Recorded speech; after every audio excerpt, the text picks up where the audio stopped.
joining us on this beautiful Saturday. I know everybody's busy and and your time is very valuable.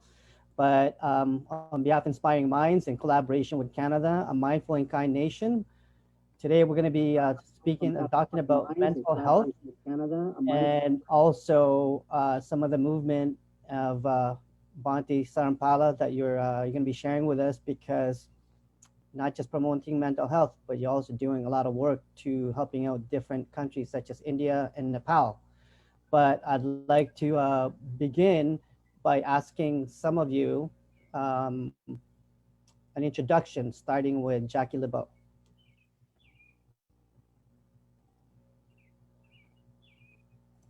Sorry, Jackie, you're on mute.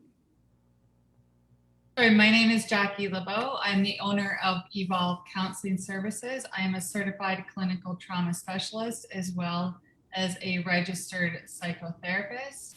We have locations in Burlington as well as Guelph, so we're able to meet the needs of clients from Toronto all the way through to Kitchener-Waterloo area. We basically work with individuals, children, couples, families in all areas of mental health and addiction. All right, thank you. And let's get Joey involved. Tell us a little bit more about who you are, Joey. Hey guys, thanks for having me today. My name is Joey Bugeaud. I am a Vedic life coach. So I do life coaching through the lens of the ancient Vedas of India. So primarily I use the tools of Vedic astrology and Ayurveda, which is the holistic science of living. And I also do meditation, breath work, yoga nidra, and that kind of stuff. So everything is done in that lens of the ancient systems of philosophy from India. So it's a joy to be here today amongst you all. Thank you, Joey. And we've got next is Ocean Bloom from Vancouver.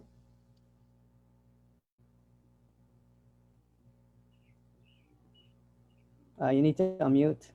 There we go. Hi, my name is Ocean Bloom, and I'm currently in Vancouver, BC. I specialize in a therapy called conscious movement therapy, which is a nonverbal release for the body through 6 different modalities: Thai massage, tapping, breath work, yoga, meditation. My background was a competitive athlete for 14 years here in Canada and the US. And then I moved to Asia and I lived in Thailand and studied many different healing modalities there. And you really realize that our body is both our home and our vehicle. And when we're younger, we have lots of storage space, so we can put traumatic events, in little pockets and cupboards and store them away. But as we get older, there's no more space and we become emotional pack rats. And so I'm all about helping people unload any past or future stress or worry so that you can, I'm a body health cleaner, and that's what I love to do. Awesome. Thank you. All right, next one is Tracy Salati from Aurora, Ontario. Hi, my name is Tracy Chilati, and I am, John has a stress reduction expert and mind expert. I am a certified life coach through the Brain-Thinking Institute. I'm a certified personal trainer. I'm also a mom to 4 awesome kids. And I'm a recovered addict, and I've been working with addicts for over, I would say, 25 years. So that is definitely where I am specializing. And I look forward to this event. Thank you. Last but not least, our very own from Ontario, Mississauga, Dr. Bhante Saranapala, aka the Urban Buddhist Monk of Toronto. Yeah, thank you, John. Good afternoon to all my friends in this beautiful conversation. So happy to see all of you. I'm Bhante Saranapala, the Urban Buddhist Monk. I'm the founder and president of Canada, a mindful and kind nation. So I'm looking forward to this wonderful conversation with all of you. And our host, my co-host is Stephanie Leong, and thank you for being here again. And Alessandro, thank you. Um, the first topic I wanted to talk about is basically is on mental health, because we want to promote not just mental health awareness, but this is an issue. I think it's ongoing. It's been the last 18 months has taken a toll on many different cultures, whatever background that you have. It's stress is an epidemic, and it's worse than a pandemic. And whether you're young, old, young people, it affects everybody in all walks of life. For me, most recently, I got a call from a friend, and one of their daughter is going through some tough times right now. She's 15. She tried to commit suicide the other day, right? So this is something that hopefully that we can help a lot of different kinds of people from all walks of life, and letting a lot of people know what's good out there, what program, what tips, what solution that we have. But I wanted to ask first is Jackie. I wanted to know more about your thoughts on the last 18 months. And I know you have a busy practice. What is it that you're seeing out there that's that you've observed, that you are experiencing yourself and others, that when it comes to mental health? One of the main things I'm seeing is just a loss of connection, both with people as well as within ourselves. And that connection is so important for the mental health of all humans, especially for children and the elderly. So what I'm seeing is a lot of increase in anxiety, a lot of depression, and unfortunately, in my practice, I'm seeing a lot of suicide rates going up and a lot of addiction going up. So I think with that breakdown in connection and us becoming more isolated over the last 18 months, it's causing a lot of us to turn to unhealthy coping skills. When we don't have guidance and support from outside, we're going inwards into addiction and unhealthy habits and behaviors. And unfortunately, some of those coping skills are increasing and escalating mental health and mental health illnesses. I'm noticing a lot of children are really struggling with anxiety, and without the right support and guidance from parents, it's turning unfortunately into some OCD behaviors where they're becoming obsessive, or in a lot of ways turning to their own regulation skills. That's increasing things like ADHD and OCD as well. So I think it's definitely important for us to start connecting back again in as many ways as we possibly can, because that's what we need as humans in order to feel community around us. Thank you, Jackie. I'm glad that Dr. Balpawa is on board. Welcome. And we pretty much did an introduction with everyone, and we're talking about mental health. But I'd like to to hear more about your background, if you can share with the group. Hi, good morning. Sorry, I'm late. I was just on another call, and it's very relevant. It was about integrative thinking, and I'm hoping that my colleagues and physicians will start looking at the mind-body connection. So thank you for having me, John. And I'm Balpawa. I'm a physician in Vancouver. I've been in practice for about 30 years. And in the last 30 years, I've just noticed this trend of a pill for every ill. And when I started looking at it closely, a lot of my patients, if I started connecting the dots for them, many of their symptoms were actually related to chronic stress. And so that compelled me to start teaching more about this at the UBC Faculty of Medicine, and then writing a book, and then doing a lot of talks and educations around this topic. So I just caught the tail end of what I believe Jackie was talking about, the tsunami of mental illness, and that is one of the manifestations of stress. Thank you for your introduction and your insight. The next person I want to ask is Tracy, because Tracy, you're a mom of 4 kids, and during that period of time of 18 months, I know some of your kids still live with you. And how are you dealing with stress and with the young ones with mental health, because isolation is not everyone is used to, right? And especially with 4 handful young kids that you have, how are they? What are some of the what have you done to ease some of their mental health issues that they're not used to during this period of time? Well, it's so interesting because we had this, remember we had a forum. You did this how many months ago, John? Many months ago. Yeah, many months ago, and so many things have changed. I've found I've made a move from Richmond Hill to Aurora, and my kids aren't so young. So my youngest just turned 15. My son just turned 20. I have a 21-year-old and a 23-year-old. But I will say this: connection is so important. To be connected and have those conversations every single day. I'm very connected to my kids. And, for me, I find that the more I'm like, it's like my mental health is the most important thing in my life. My spiritual life is the most important thing in my life.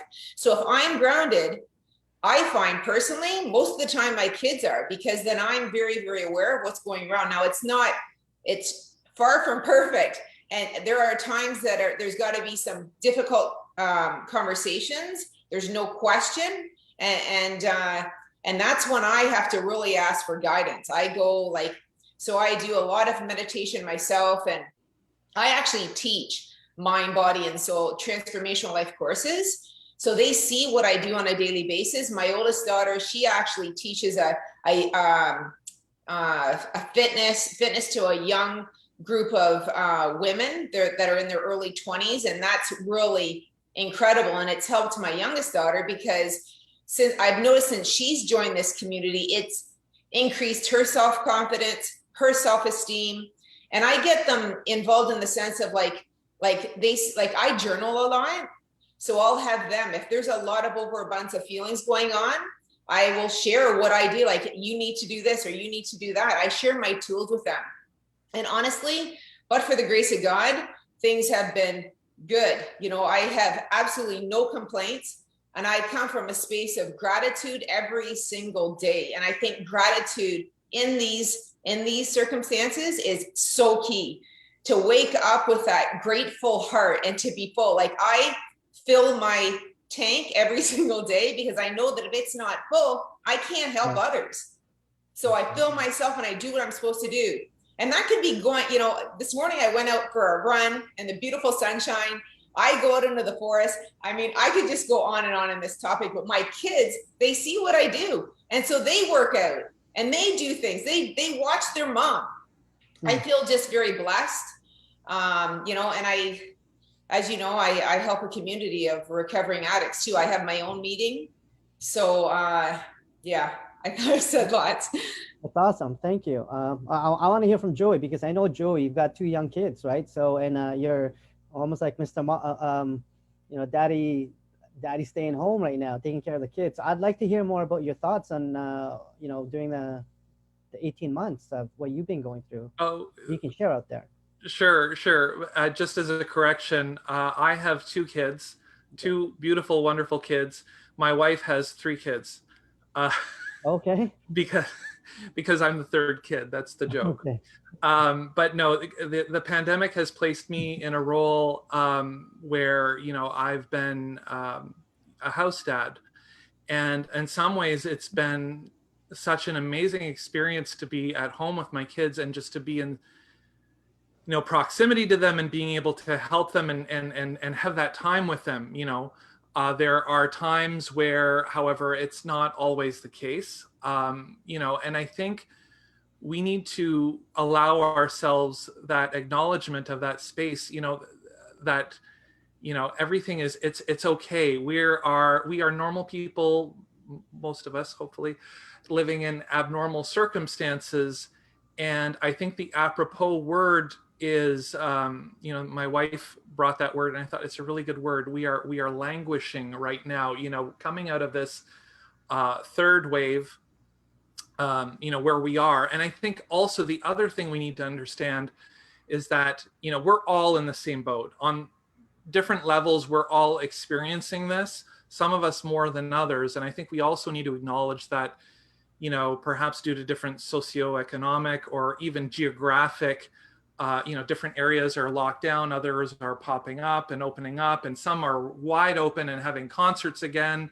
And, some of us are, horses at the gate wanting to get out there, so, but I think what's true, and I acknowledge what Tracy said as well, is that, as healers or as people that, are trying to share our light, share our insight with the community, it's very difficult to do that if we're not constantly working on that within ourselves.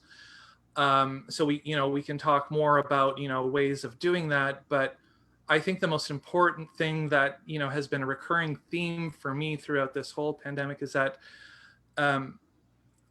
listening, acknowledging, supporting through empathy, and understanding that that innate nature of the mind, as the Vedas teach us that, and even yoga philosophy, Sankhya yoga philosophy will also teach us that the inherent quality of the mind is what we call sattva in Sanskrit, and that word is characterized as being peace, clarity, and wisdom, and that is the innate nature of the mind.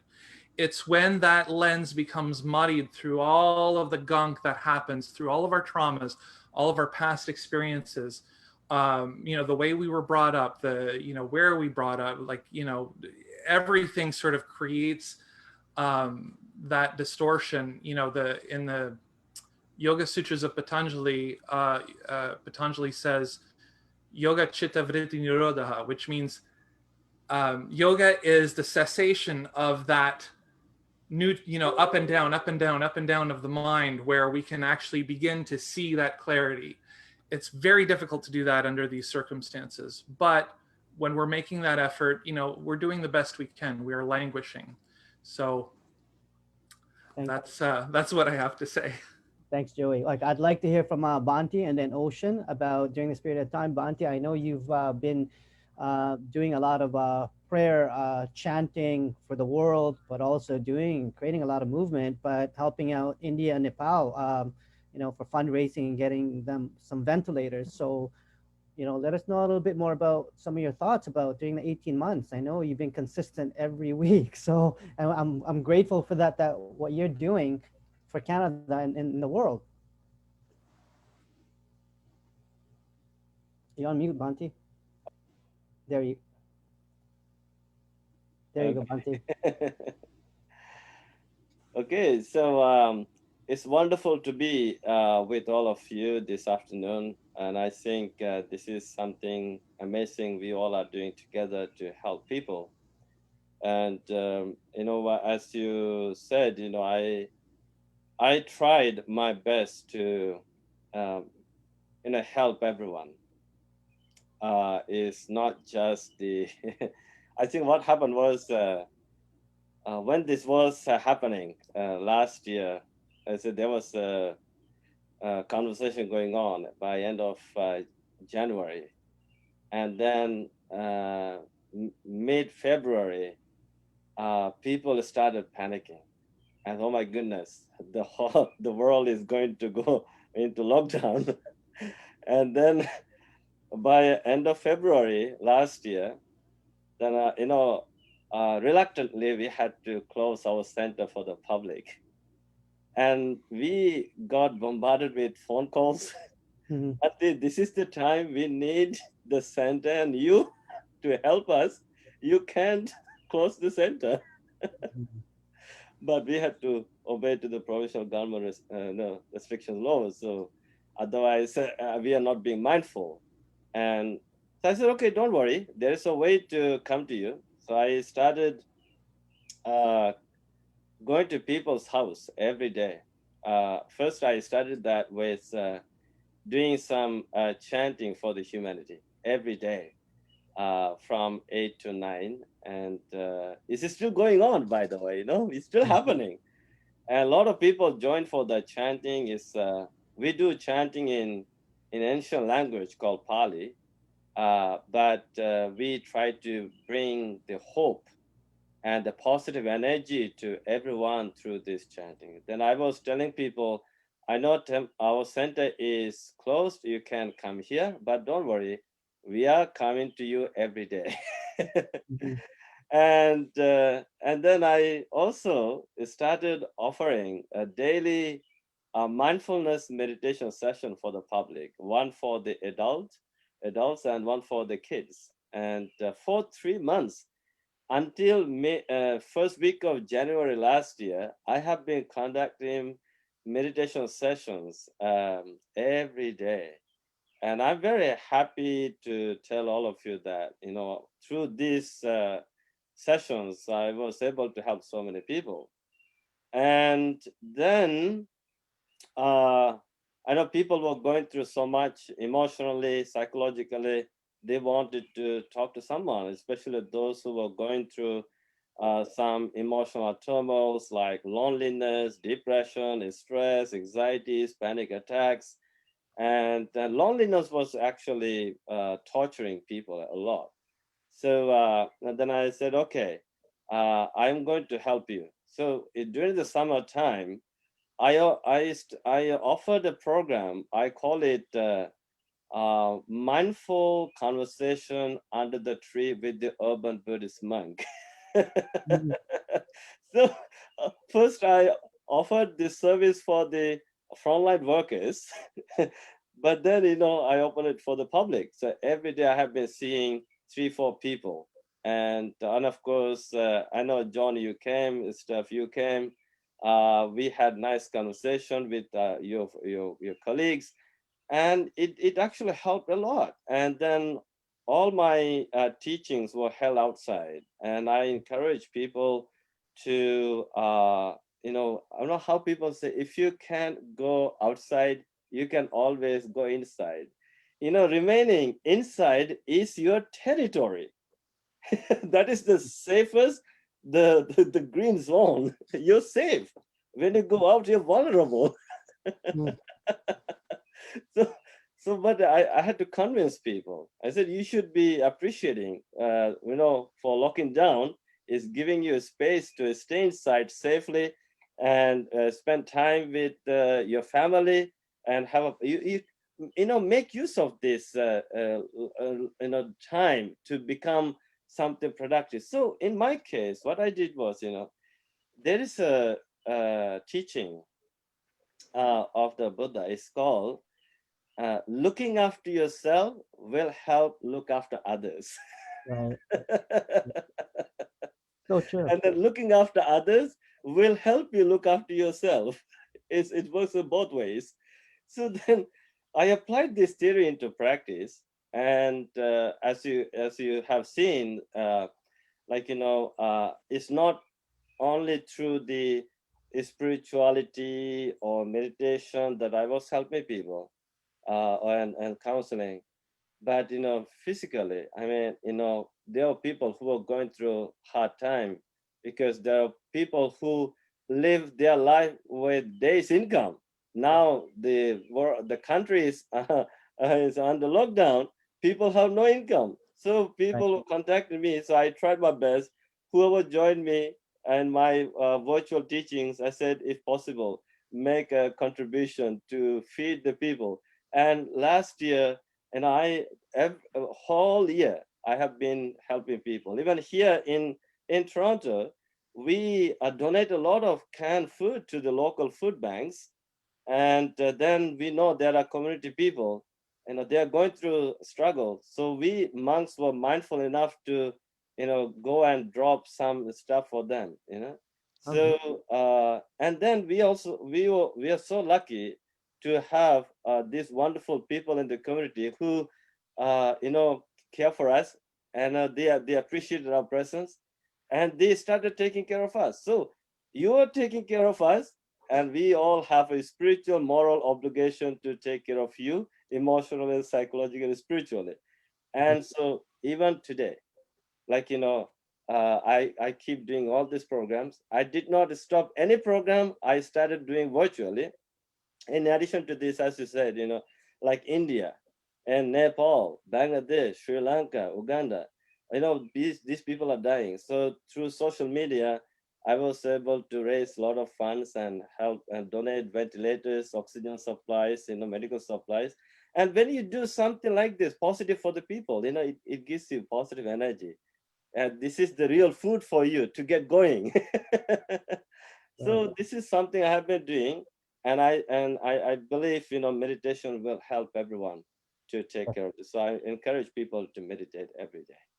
Thanks, Banti. I want to hear Ocean on regarding on stress and mental health regarding some what you experience with your clients and what they're going through the last maybe 18 months, and then we'll go on to the next topic, and I'll ask Dr. about Paula regarding the next topic.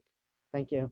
Thanks, Banti. Well, yeah, thank you, Bonti. There are so many things that I related to and also really triggered what I'm seeing in that comment that if you can't go outside, go inside. And that's one of the challenges with a lot of clients coming to me is that, you know, when we're busy in our lives and we're able to go out and be distracted, then we don't have to go in and deal with those painful things that are so uncomfortable. And yes, it's a blessing to do deep spiritual work, but a lot of people don't have the tools. And so what I'm seeing a lot, people are literally showing up saying, I feel trapped in my body and it's uncomfortable and I don't like this feeling. So yeah, what numbs that feeling? Alcohol, drugs, some other distraction. And I feel, you know, I want to say this politely, the suicide rate going up because again, we come back to this is the home, right? And if you're trapped in your home and there's stuff in there, old trauma, sexual abuse, verbal abuse, whatever that you've never looked at, and you don't have the tools in this present moment to go in there and organize your home, you know, it's like, well, why would you want to be there?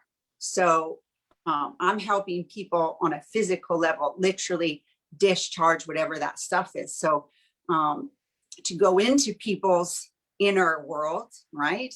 Hold their hand and say, okay, what stuff have you not unpacked that you need to either recycle or throw out or get rid of?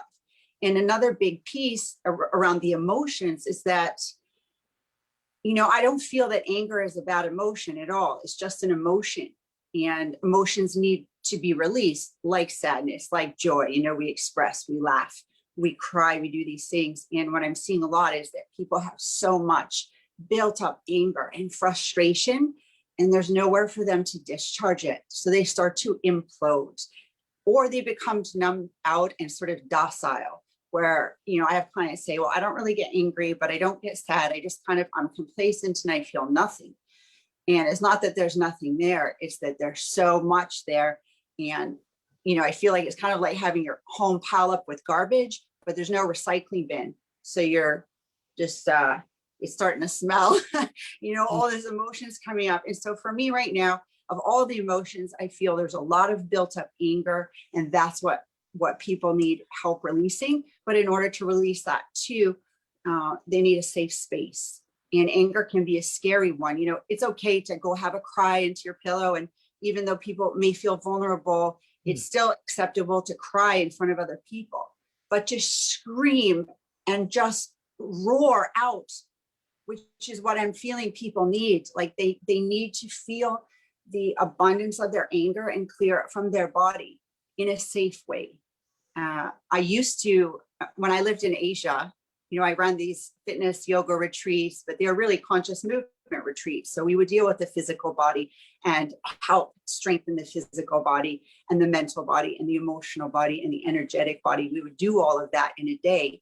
And I created this class at that time. I had the privilege of being at this mixed martial arts camp that was outside, and they had a little space for these spin bikes. And it was so noisy in this camp because people were boxing and in a way letting their aggression and anger out in a safe, contained way.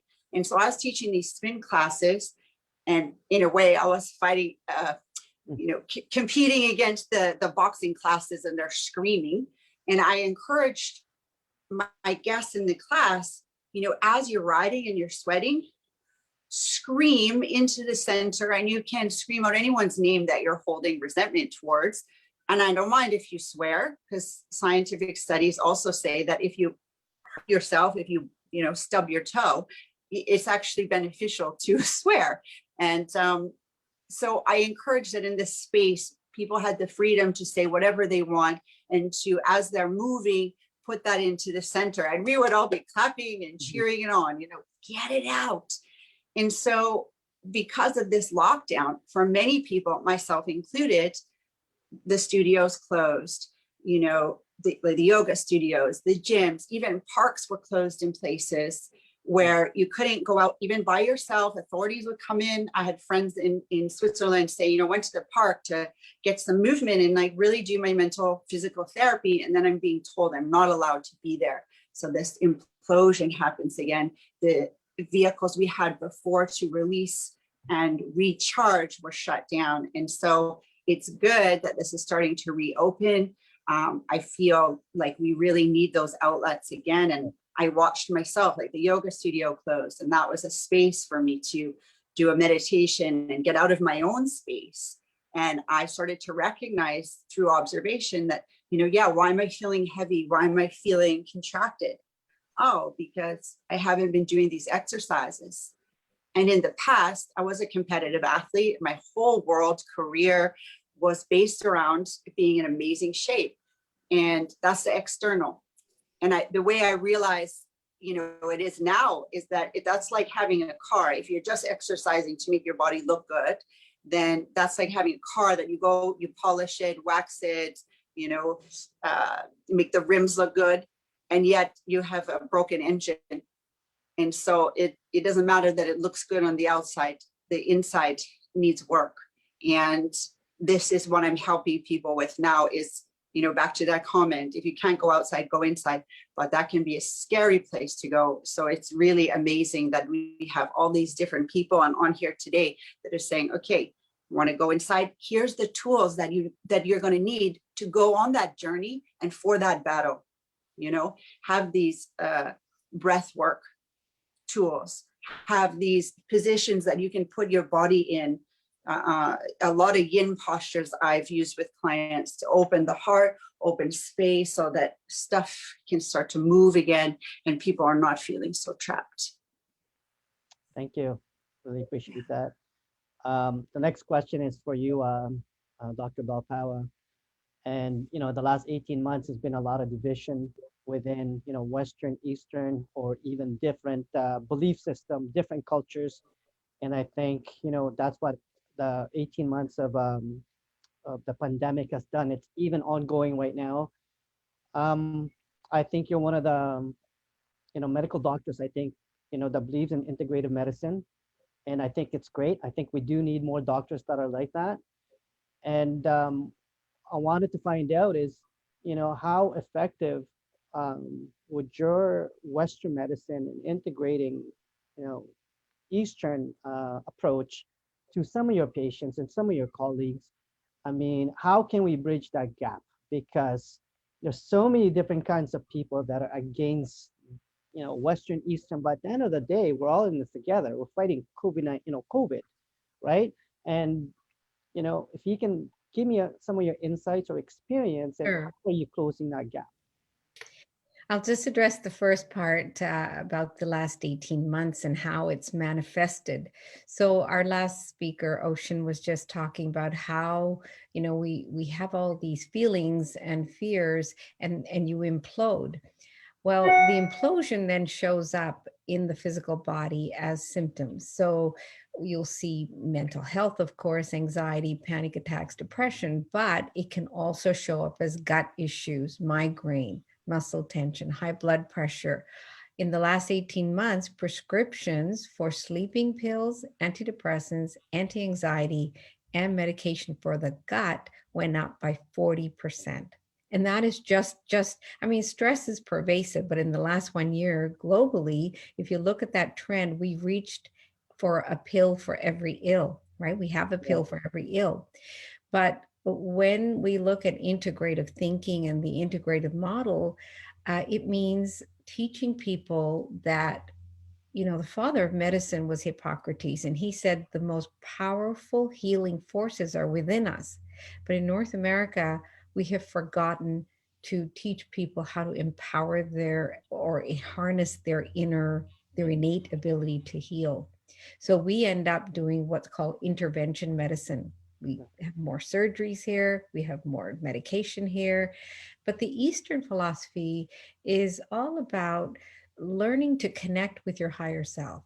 And I think that's so powerful because what we forget is the nervous system is a apparatus in our brain. It's made of hormones, it's made of nerve cells and a lot of blood vessels. It's called the autonomic nervous system. It's like your little engine.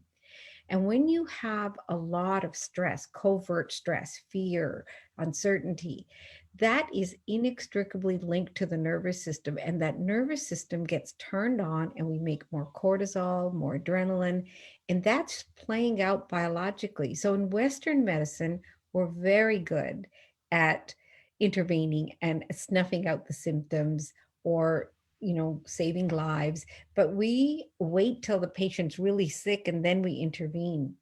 But more of the Eastern philosophy is about teaching people how to connect with their higher self, how to regulate their emotional state so that their physical state is more regulated also. So that means meditation. Meditation simply is a thoughtful act of creating order in the body, because our mind is a crazy mind, right? But if we can learn the principles of meditation, deep breathing, controlled breathing, we can regulate our emotional state and thereby impact our physical state, right? So if you look at the immune system, even, we'll take that as an example, psychoneuroimmunology, our psychology, our thoughts are the language of the mind, impacts our neurology, our nervous system, and the beliefs that we hold are the language of the nervous system. And then immunology is our immune response. And so here we are worried about COVID. We're worried about, the COVID vaccine. Are we going to form antibodies? But no one has been talking about how do we improve our immune system? How do we create a supportive milieu in the body so that we're more resilient to the COVID vaccine or to the infection or any other diseases? Because inflammation begins with the immune system, and regulating that is so important. So I'm so pleased that all of you are on the same page about that, about meditation, about mindfulness, because physiologically, as a physician, as a scientist, I can tell you that, for 30 years, that's what I've been observing. And I finally wrote up all the data in the book about it. And it's a slow process teaching the Western doctors about this, but it's coming. Nice. And I'm very pleased about that. Well, I know you have a very short period of time, Val, and I want to ask like another question is, I'm glad that your colleagues are, it's taken a while, but where do you see, Western and Eastern medicines, suggesting on Ayurveda or massage or, meditation? Like, how open are our doctors in Canada now? Okay, as a general rule, our medical schools are teaching physicians, a lot of intervention-based models. So I'm a pharmacist and I'm a medical doctor. I've been trained in Canada, so I have that didactic, scientific, black and white thinking. But it wasn't until I had my own experience. I had a horrific car accident, and when I went through the medical system, I realized what was missing. And I took it upon myself to do more research. And what's missing in our Western model is we don't involve the patient in their care. And a patient should be involved because they know their mind the best, they know their body the best, and they know how to regulate their emotional state. So that's number one. And number two is, we don't teach people how to connect the dots. And so this integrative thinking, the conference I'm jumping back to in a few minutes when I go back at 11, is about that. It's about lowering the burden of chronic disease through integrative thinking. And it's all physicians. So I'm taking that opportunity to teach my colleagues that we have to look at Ayurveda. We have to look at, we can't be just monocular vision, tunnel vision, and say drugs for everything. There was a psychiatrist who said, the answer to our mental disease is that we should be adding more antidepressants. One is not enough. We should have at least 2 to 3 medications to control depression. And that's not the answer. As a pharmacist, I know that drugs have many side effects. So we end up saying, name it, tame it, and then blame it. And I'm telling them, I said, no, let's name it. There's a problem. Let's tame it, teach them meditation and regulation. And then let's reframe it. So I'm teaching them this. It's called the Reframe Toolkit. So I can help them to reset their nervous system. And when you have a grounded mind, those patients will choose better thoughts. They'll make better choices about their diet, about their lifestyle. They'll sleep better. So if you can change the mind, change the mindset, you can change someone's health. So that's how I'm incorporating the science and showing that massage, if disease is multifactorial, then our treatments should be multifactorial too. It's not one thing that causes disease, right? So Absolutely. we know it's multifactorial, then we have to look at a holistic integrated model for treatment, not just medication. Wow, that's a pretty good answer, and I really appreciate that. And I know you're busy. You're going to jump into your conference, and but I would love, when I get to Vancouver, to speak to you more time on to do an interview. And I think it's great that coming from the Western medicine, expressing your experience and integrating both. And I think that's what we need, because there's so much division and pointing fingers at one another. We need to come together as a whole, right? And I think that's fantastic. And the question I can ask Jackie about that, because you're a psychotherapist, right? And so I want to know, like what Dr. Bal said, that it's a lot of prescription drugs, and what we need more is to integrate both. I strongly believe in both, but what are your thoughts on some of your patients that are highly medicated out there on combining both, Jackie? So in part of my practice, we teach and educate, no different than the medical model, that if I have a sudden pain in my arm and it hurts really badly to the point where I'm going to the hospital, but the doctor just throws a cast on, one of the biggest questions you're going to ask is why? What's wrong with my arm? What is it, fractured? Is it broken? Like, tell me more. So we educate each of our clients on what is called trauma brain. And that helps you to understand that you don't necessarily need to be on medication and, talking about pills and prescriptions. We can focus on a more holistic approach. So one of the biggest things that I focus on is the stress reduction, that it's physically impossible for you to go into stress while you are in a state of muscle relaxation. So your brain is not able to jack you up and calm you down at the same time.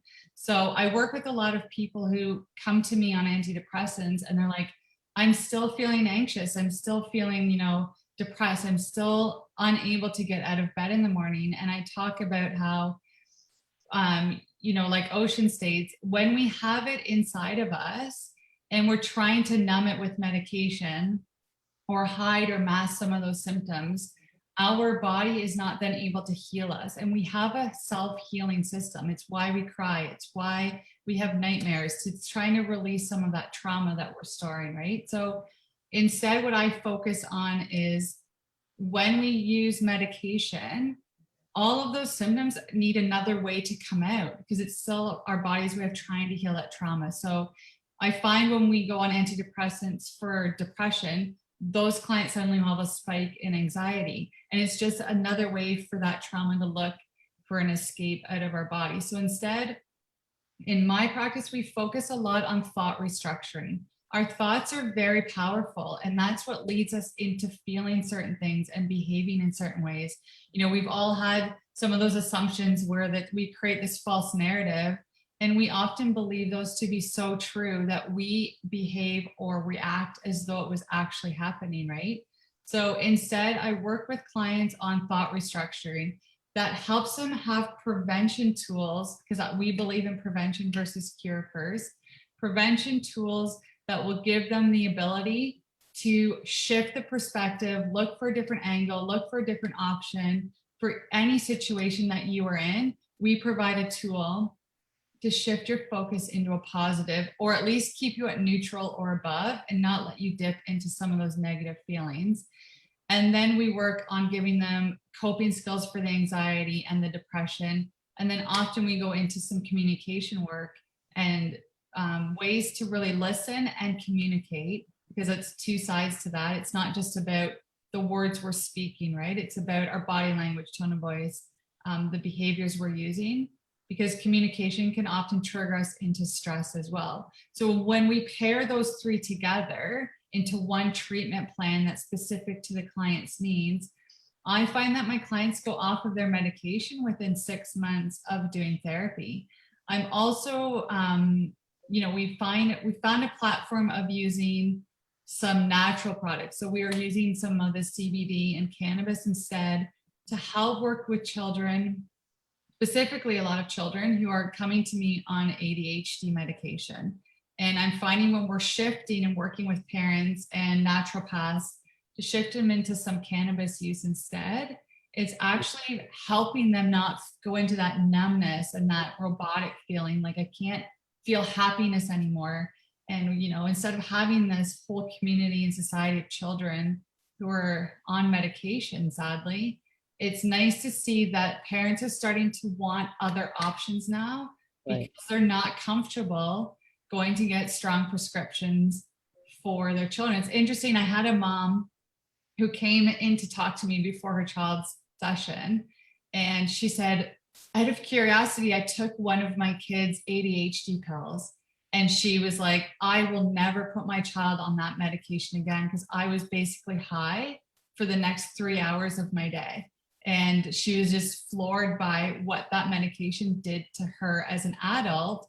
And she was giving it to this small child who was a 7-year-old essentially. So I think it's really important for us to find a way to transition out of just looking at prescriptions as a way to heal, when there are so many other options we can implement in the treatment plan.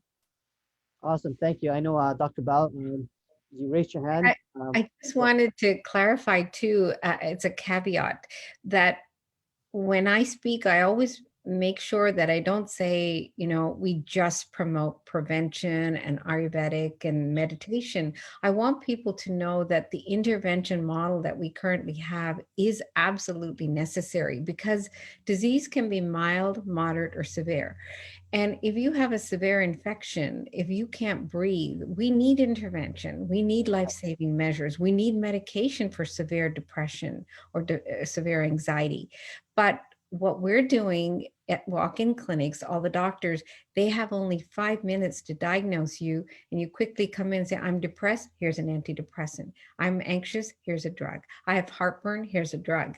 So this is what I'm trying to educate doctors about, is that we're using interventions way too early and way too frequently, and we need to give patients tools, but we do need intervention sometimes for severe disease. So I just wanted to add that.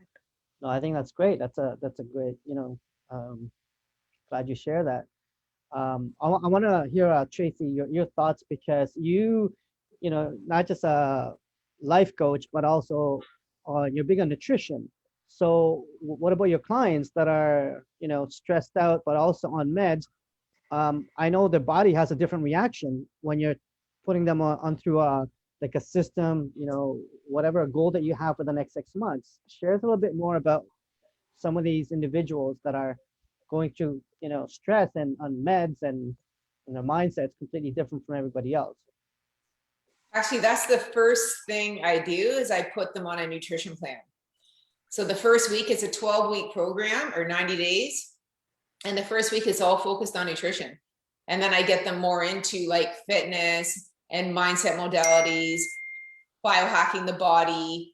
I get them into a lot of just exactly what everyone's sharing, tools and just support. I think exactly what Jackie LeBeau said about changing their mindset every single day. Waking up in the morning, like the last couple of mornings, I've just been sending them like declarations.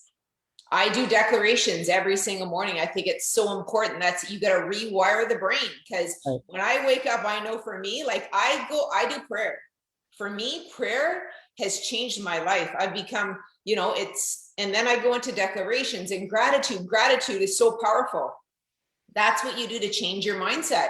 And when you write, when you start to journal, so if there's some things that are very overwhelming, I find for myself, and I teach this in my 12 steps, and it is actually one of the steps. A step 4 is writing it out, writing out all your feeling that's going on. So if you're experiencing like a lot of overwhelming anger or rage or fear, you write it out. What are you afraid of? Who are you resentful at? Write down all the people. And then what you do is you actually go to your higher power and you ask your higher power to forgive you. And then you ask your higher power to remove it. And it's a belief system. You believe that God is, or your higher power is going to remove it. And it works. I know, because I'm a recovered addict. I'm a recovered addict. I've recovered from all addictions. And believe me, I've had them all.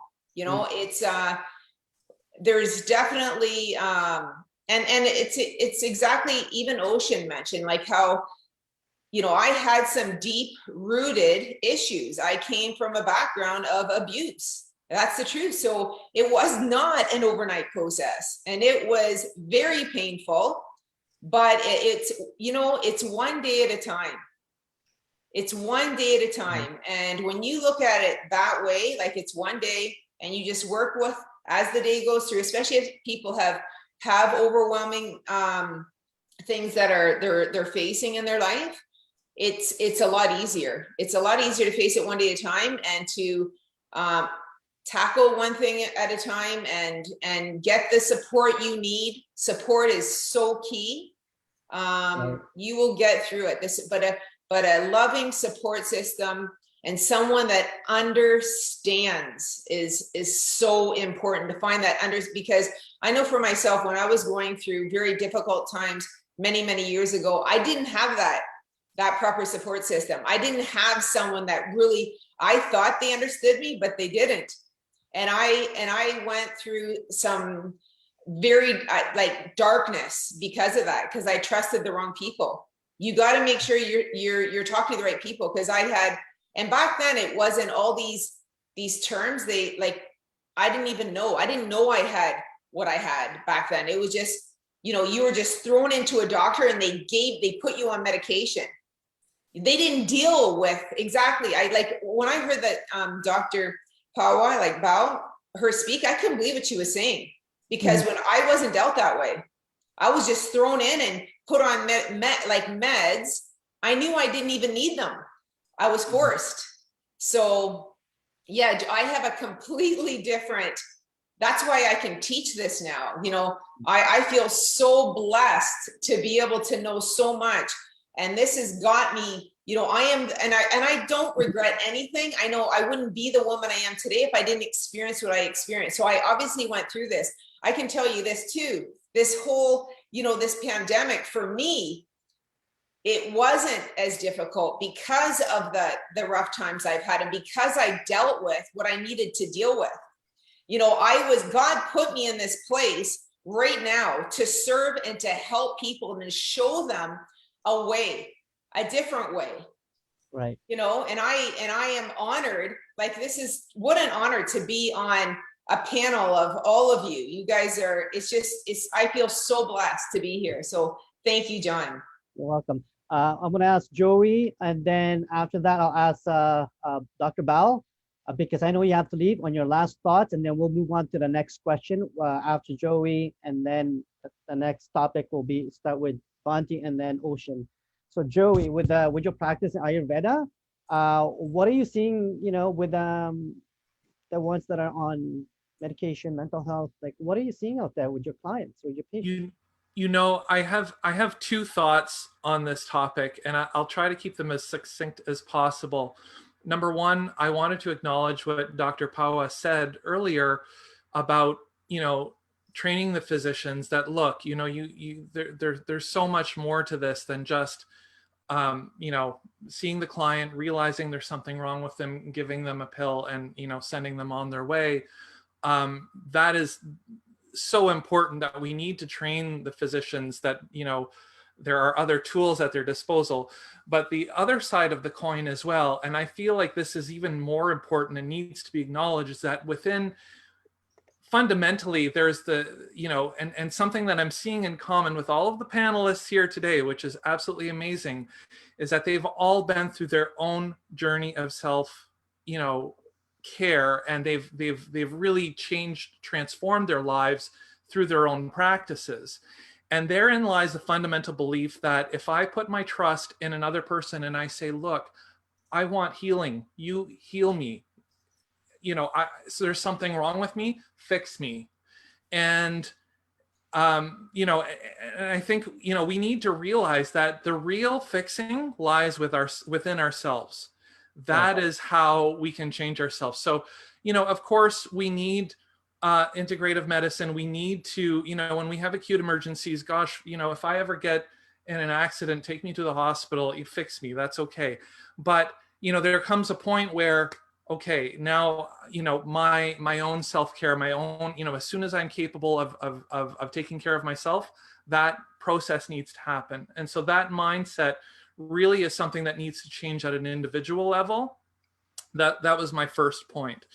My second point is with respect to Ayurveda, mind, body, spirit medicine, there really is no designation between, the definition of health as, one of the sages, there's three main medical texts in Ayurveda.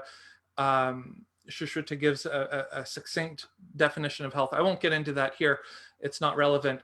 But the thing is that, at the end of the day, we want to look at our own metabolic health. And I'm not necessarily talking specifically about the GI tract, although it includes the GI tract.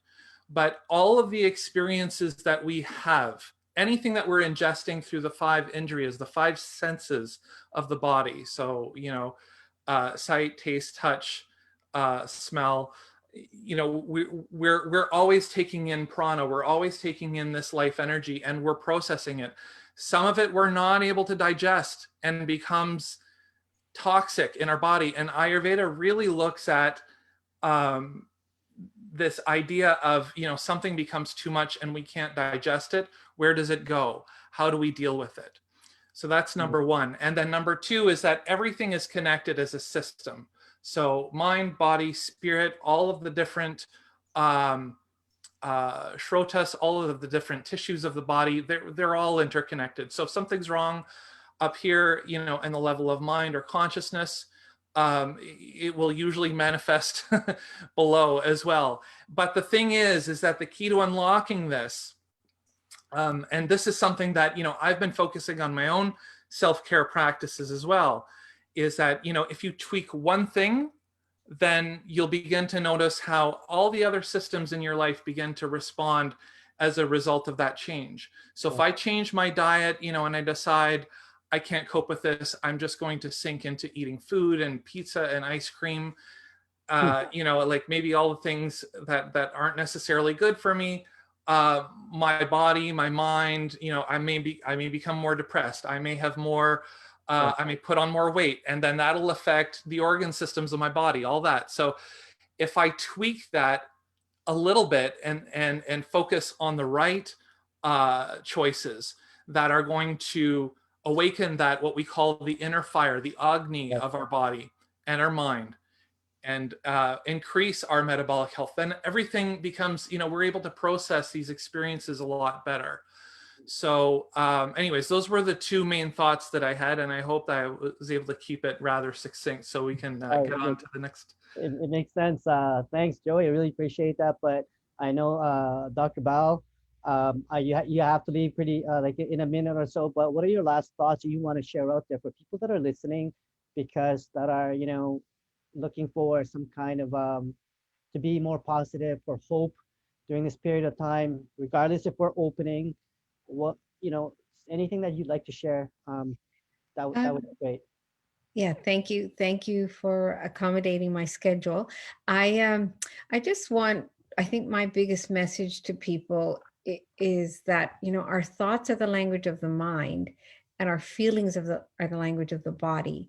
And if you want to change how you're feeling, you have to go back and change the program that's playing.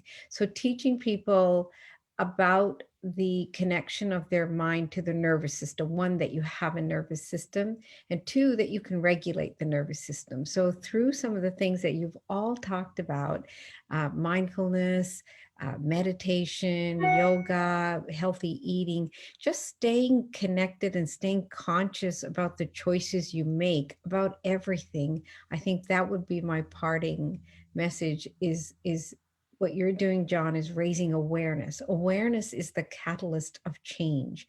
And if we can all stay conscious and aware, I think, this momentum will continue to grow. And I'm really pleased that you're all having this discussion. I wish I could stay longer. Mm. It's wonderful. And I would love to talk to you more, Joey, about the gut, because the gut brain connection is so profound, right? With the microbiome, and inflammation begins in the gut. So I can probably go on and on, but I do have to go back to another panel. And I'm How can they get a hold of really you? grateful for all of you. About- I put in the chat group, I put Okay. my email. So if anybody wants to connect, and I can share my Reframe Toolkit, or if you want to connect, I'm happy to connect. Thank you so much. I really appreciate your time, You. Dr. I was Bell, hoping and to I will speak see to you. Bhante as well, but we don't have the time. Thank you. Thank you so much. Okay. So the next question that we have is for the next topic is basically on mindset, on meditation.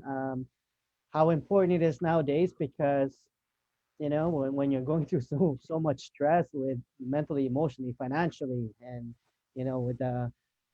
with being at home all the time. Bhante, tell us some of the tips that that you're sharing with a lot of people that are coming to you for help right now. How important is meditation? Well, meditation is very important.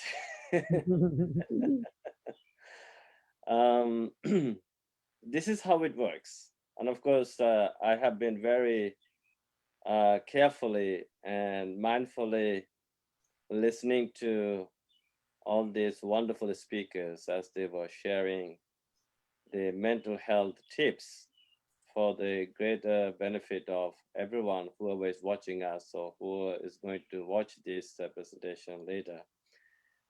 Well, meditation is very important. Now, I always say to the world, medication has the power to heal our body, but it is the meditation that has the power to heal our mind. Mhm. Meditation is all about the science of the mind. Right. This is this science was discovered and introduced to the world beautifully by the Buddha in the 6th century BCE. And that meditation technique is not just one technique. There are so many meditation techniques. In Buddhist tradition, and I'm saying this not because I want to promote Buddhism or anything. As you know, John, I'm a monk of the 21st century, and I get involved with everything, everybody around the world. There are two major meditation techniques. One is called the samatha. The other one is called the vipassana. Samatha, the Pali Sanskrit word, samatha means tranquility, calm, or relaxation. Yeah? And or whatever that those two guys actually, the calm meditation app. Actually, those two guys were Buddhist monks. Did you know that? They were Buddhist monks. They have been practicing this for a long time, but later on they gave up the monastic life and returned to the United States, and then they wanted to share this treasure with the people, to help people. So they have come up with this word, calm. calm. That is the exact translation of the word, Pali word used by the Buddha called samatha. S-A-M-A-T-H-A, samatha. So there are many samatha techniques. There are many techniques to relax your body and mind. If you read, there is a text called the Visuddhi Magga, the path of purity. There are 40 tranquility meditation techniques highlighted by the Buddha. Now, all these techniques were taught based on the personality of the people. Let's say there are 8 of us here, okay? Now, 8 of us, we have different personalities. Let's say my personality could be different from Alessandro, right? Both of our personalities could be different from other friends here. But no matter what kind of personality you have, based on that personality, I wish we could read the minds of the people. Those days they had, they developed this higher mind. Mhm. The moment a person comes to talk to the Buddha, he would read his or her mind. Okay, you're of this kind of personality. And here is a technique. Here is a prescription for you. Practice this, follow this technique. It will help you. Mhm. So, but there are 2 techniques that can be practiced by anyone. Those are called, we call it Anapanasati, and then Metta Bhavana. Anapanasati. Sati is in English, we call it mindfulness. Okay, mindfulness. And what is this mindfulness? Ana means breathing in. Apana means breathing out. So this is a mindful breathing technique. And this technique can be mastered in 16 steps.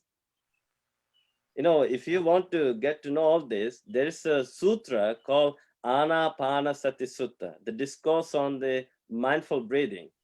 So in order to go to the second step of this mindful breathing, first you have to master the first step. Without mastering, it's a ladder, okay? Ladder has a purpose. What is the purpose of the ladder, John? Climb up. Climb up, to go up. That's right. But now, can you go to the top immediately? Nope.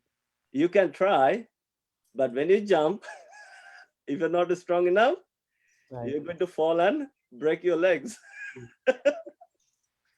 But here, we don't want to do that. Yep. So he said, okay, be patient. Mhm. Be patient, don't rush. I know you want to go to the top, but there's a way to go to the top. So be patient. Okay, stand on the first spoke of the ladder and gain the mastery. Be comfortable with it.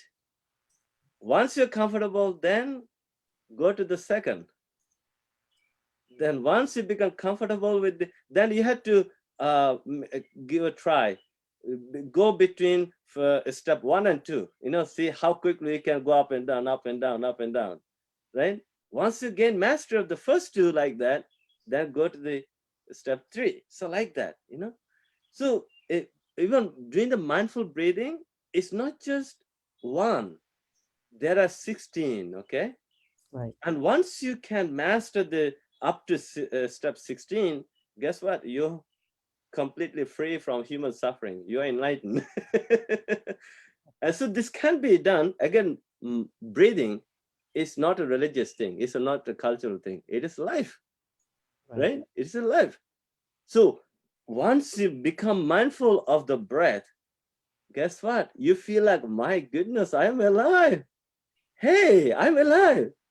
I'm living. I'm real. Awesome. Okay. So after that, then there's another technique. It's called the Metta Bhavana, loving kindness meditation. It's like wishing happiness, joy to oneself and others. First, you wish the same happiness to yourself, and then you wish the happiness to others. Wishing happiness, you know what, Dr. Bal Pawar and neurologists, doctors, they are talking about. You know, the modern neuroscience and neurology and psychology is based on this Eastern neuropsychology. I tell you, I'm saying this not because I'm a Buddhist monk and I don't want to take any credits. Okay, so that's why Western psychologists, neuroscientists, all these kinds have high regards for this technique because it works. And I'm the living proof.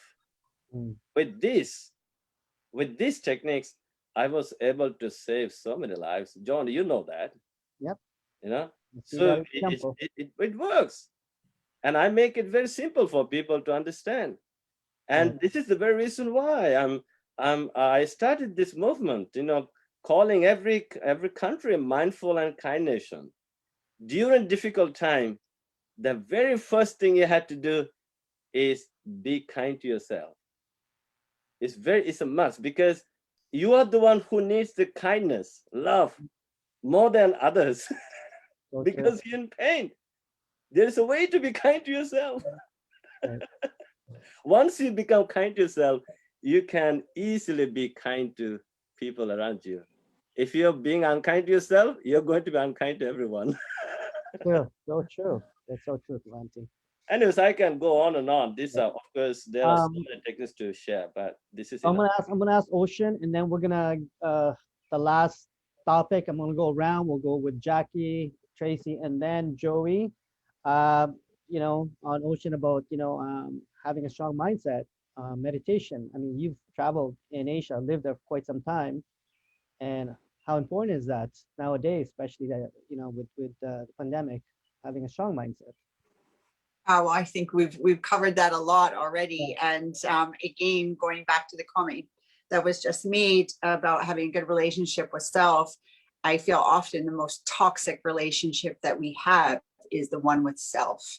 Right. You know, we've got that inner dialogue scrolling around all day long. You know, even you drop something, and a lot of people tell me, they're like, I find I'm always calling myself an idiot, telling myself I'm stupid, you know, punishing myself for not doing things properly. And so an exercise also that was brought up earlier about writing down your feelings in the morning.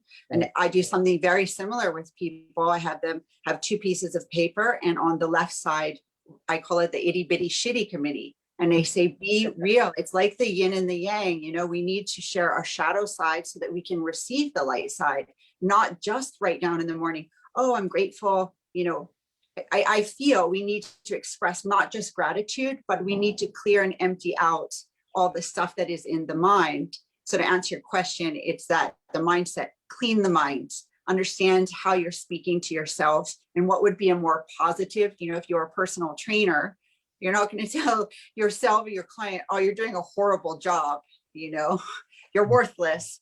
Right. But that inner dialogue might say that. So write down in that itty bitty shitty committee column all of the negative stuff.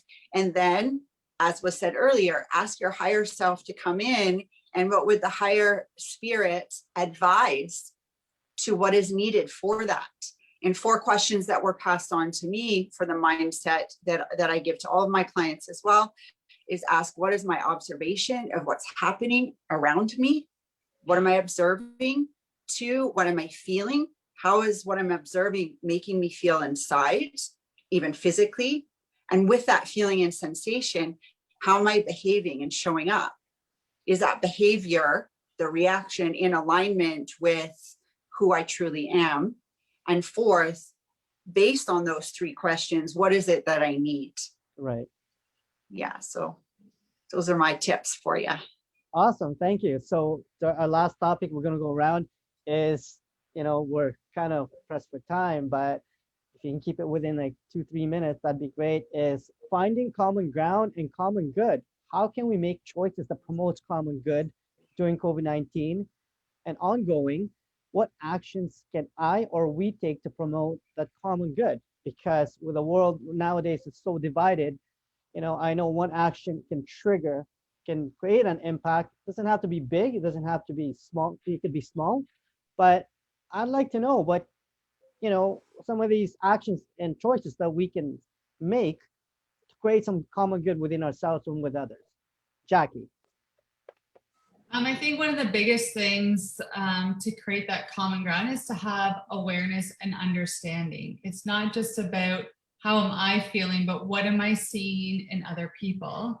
Right. And for me, one of the things that helps me connect is when I'm seeing somebody is struggling, it's just about asking, how are you doing? Do you need me to sit with you?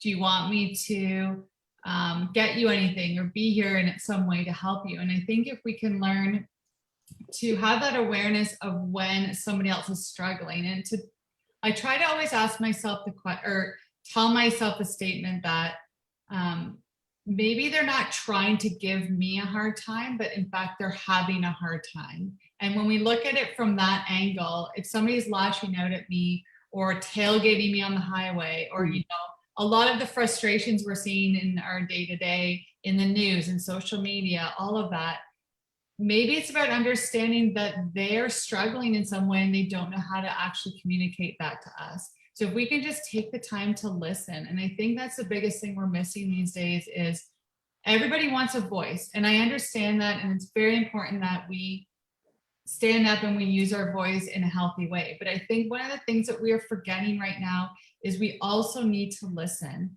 And we need to listen from the perspective of not waiting for our turn to talk or waiting for our turn to answer or say something and get our point out and get defensive and things. But I need to sit and listen to the words that the other side is saying. What are other people saying? What are children saying right now?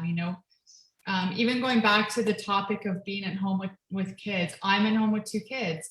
And sometimes it's just about having the awareness that a temper tantrum, lashing out, talking back, low motivation, not wanting to do the schoolwork, maybe it's because they're having a hard time, not trying to make things difficult for me as a parent, and giving ourselves permission to take a break, to breathe, to skip a class if need be, to go for a walk, to just embrace that mindfulness that I'm not going to fall apart just because I missed this 1 hour of a class or whatever.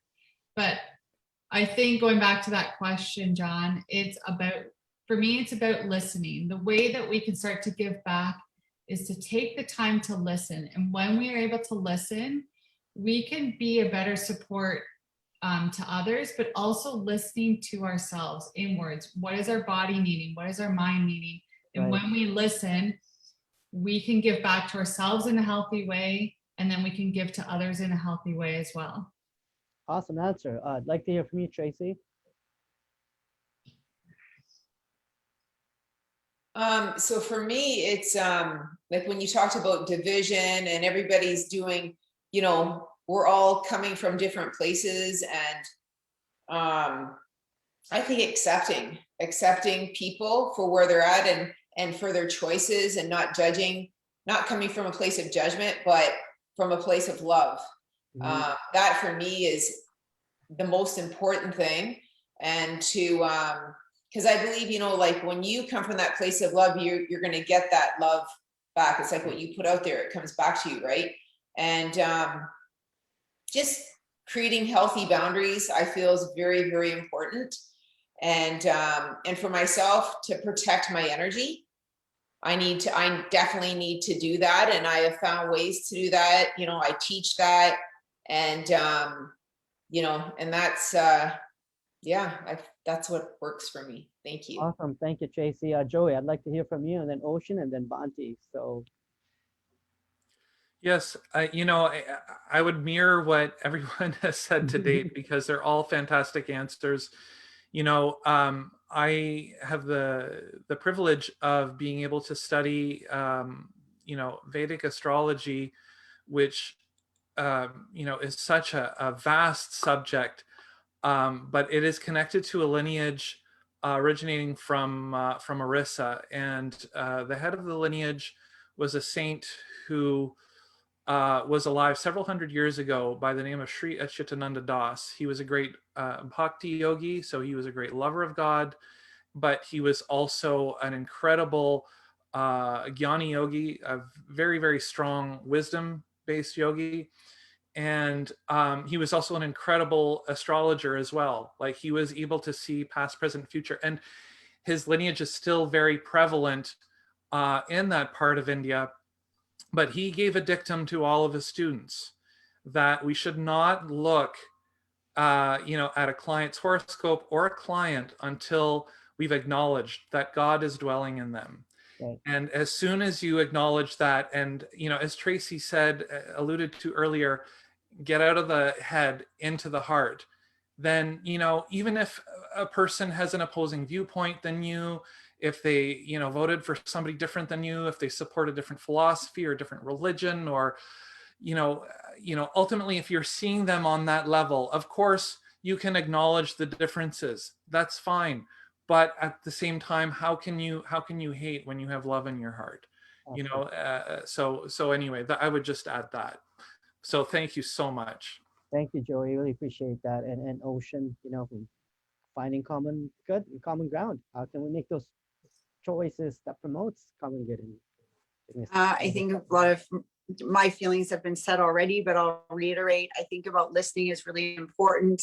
And I heard this powerful statement that I think of often, and that is, we cannot truly listen and think at the same time. If you're truly listening, then there's an absence of thinking. And it's beautiful to be able to take a step back and not be necessarily in reaction of what's going on around, but having that observer's mind, and then being able to speak from a place of compassion, so compassionate communication. And with everything going on, when there can be judgment around, are you vaccinated? Are you not vaccinated? And I personally have decided to just take like a very non-judgmental, like, I know what feels right for me, and I respect and support whatever feels right for you, because it's your body and it's your choice. And watching body language, again, that everyone's going through stuff. And here in Vancouver, you hear there's the most highly populated drug use in the world in one area, and so you see people a lot of times just freaking out, and I witnessed that a lot. And it's to have support for people suffering, really. Thank you so much for your insight. And Bonti, what can we do to promote common good, common choices? I know you're already doing it, but if you want to share within a couple minutes, so that would be great. Yeah, for sure. I can definitely share actually a lot. We human beings should be able to respect other human beings. No matter what language we speak, no matter what color we have, no matter what cultural background we have, after all, we all are human beings, sentient beings. There is a beautiful concept in Buddhist tradition. I say, we all are the potential Buddhas. Let's say, John, you're the Buddha. Trace is the Buddha. Ocean is the Buddha. Joy is the Buddha. Jackie is the Buddha. Steph is the Buddha. Alessandro is the Buddha. I am the Buddha. So I recognize Buddha nature in you. And also, I respect you. I respect you like, you deserve my respect, my honor. You are the Buddha in the future. This is one thing I always contemplate. And another thing that I contemplate all the time, I talk about this a lot. In even yesterday, I was speaking at a big conference. This is the Yoga Festival week, as you know. So this yoga center based in Dallas, Texas, has chosen 6 spiritual leaders, and Sadhguru is one of them. They also put me in that category. Nice. So yesterday I was the keynote speaker. So there I kind of touched on this. I say, you know what? Why kindness? Why I need to respect you? Because I consider you as my brother, my sister, my mother, my father, my son, my daughter, my granddaughter, my grandson, my friend, my aunt, my uncle.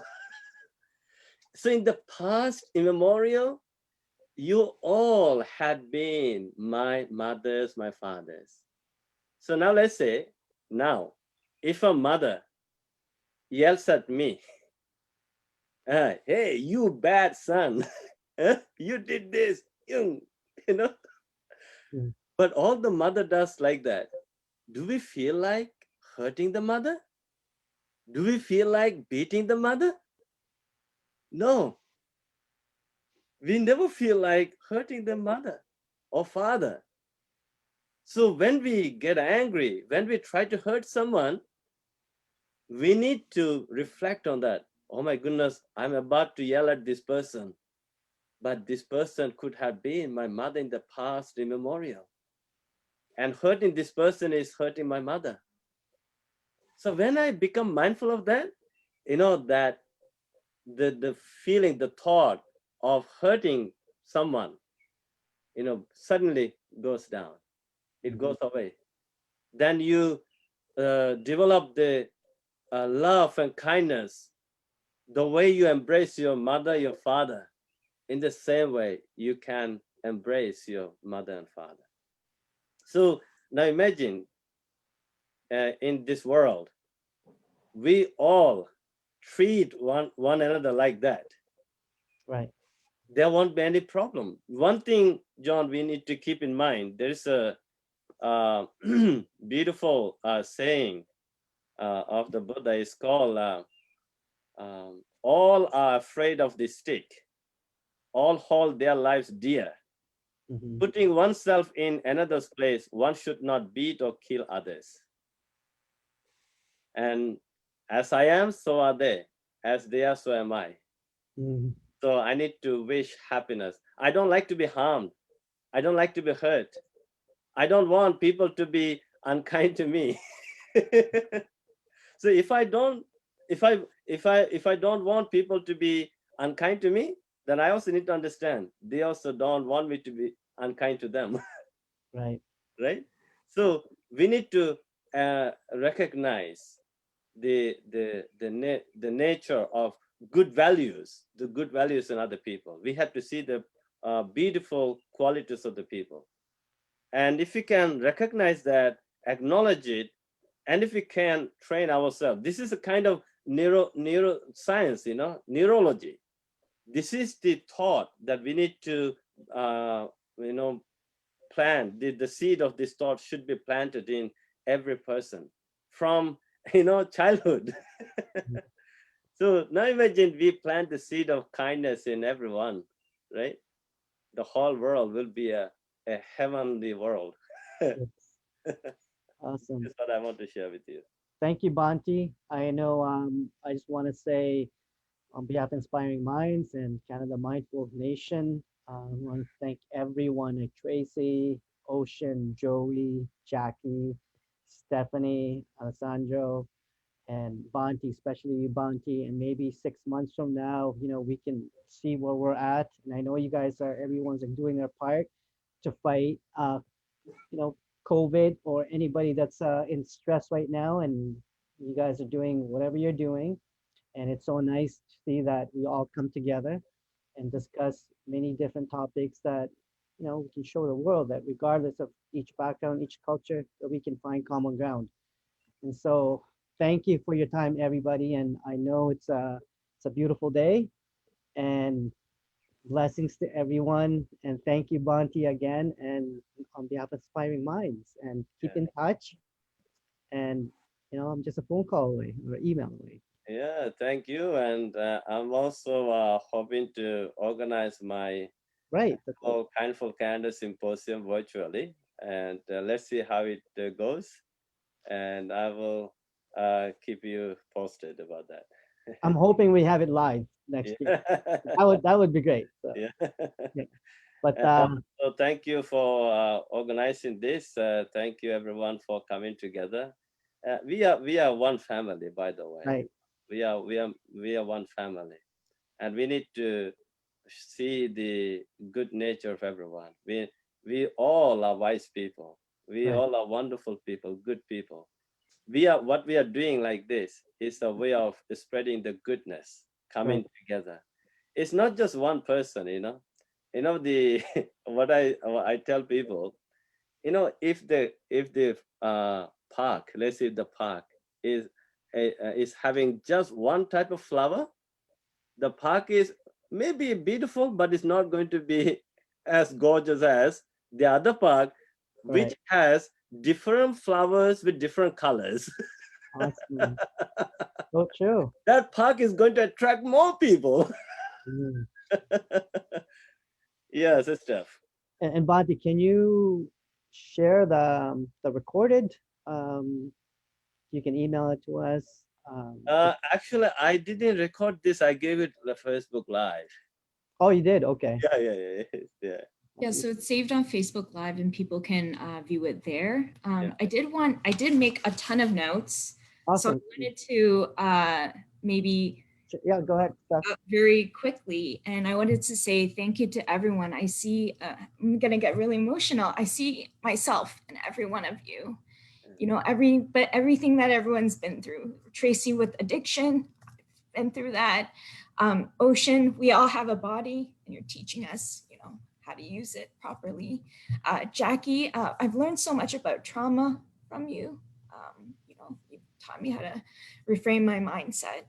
Joey, I loved what you said about how we're basically all humans experiencing how to experiment with life. And if we observe and we tweak and we see different results, that's how we co-create, and that's how we can empower people to learn, and then they don't rely on a system that isn't working for us, because it's not one size fit all. It's all of you fitting this new thing together and bringing this new way, the synthesized way of living a better life. And you're all empowering us, and John just bringing this together, teaching people that knowledge is power, and you're just helping us educate. And Dr. Powell saying that consciousness, that's what we're all just, Bonti saying we're all different versions of consciousness expressing ourselves. And then if we recognize that we're brothers and sisters and mothers and fathers to each other, and also doing that within ourselves and parenting ourselves